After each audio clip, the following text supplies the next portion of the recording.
از روز 20 اکتبر تا 5 نوامبر سال 2025 طبق نقشه چاره‌بینی‌های مقرر گردیده واخوری رکتور دانشگاه دولتی مالیه و اقتصاد تاجیکستان ستارزاده باباجان عبدالجبار با دانشجویان کورس یکم 7 فاکولته دانشگاه دایر گردید.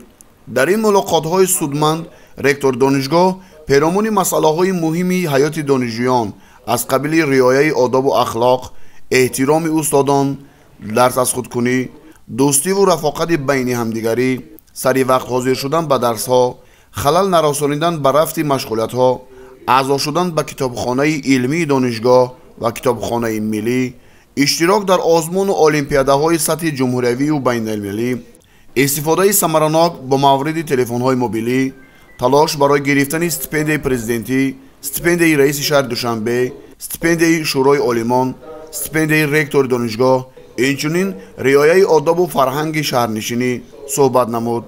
راهبریت دانشگاه ستارزاده باباجان در برابر آنکه دانشجویان را به از خود کردن علم و دانش تشویق نمود، همزمان افزود که شاگردی باسواد و با معرفت و خوش اخلاق این دستاورد استاد است.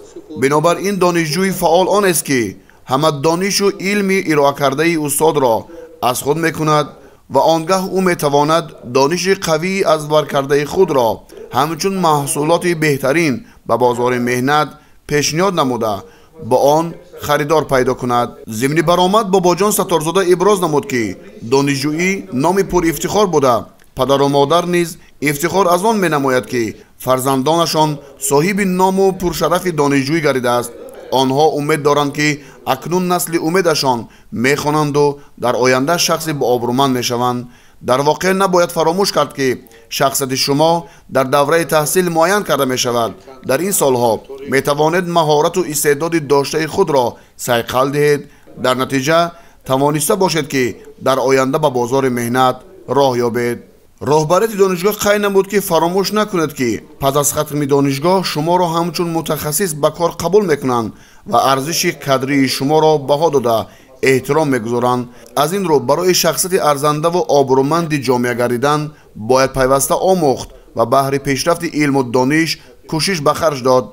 همزمان سطح صفت تحصیلات و تیار کردن متخصصان بلند اختصاص، وطنداری، خویشتن‌شناسی، آداب و اخلاق نمونوی، شناسایی دانشجویان، امکانیت‌های علمی و تحقیقاتی، اینچنین محیط فرهنگی و اجتماعی دانشگاه از مسائل‌های محوری این ملاقات‌ها بود.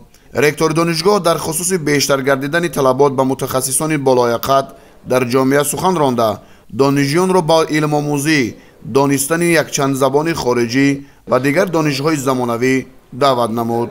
در ملاقات مذکور رکتور دانشگاه افزود که دانشگاه دولتی مالیه و اقتصاد تاجیکستان یکی از مؤسسه‌های با نفوذ مؤسسه‌های تحصیلات عالی کسبی کشور است که در ریتینگ اجنسی نظارت در ساحه معارف جای چهارم را استوار نگاه داشته است.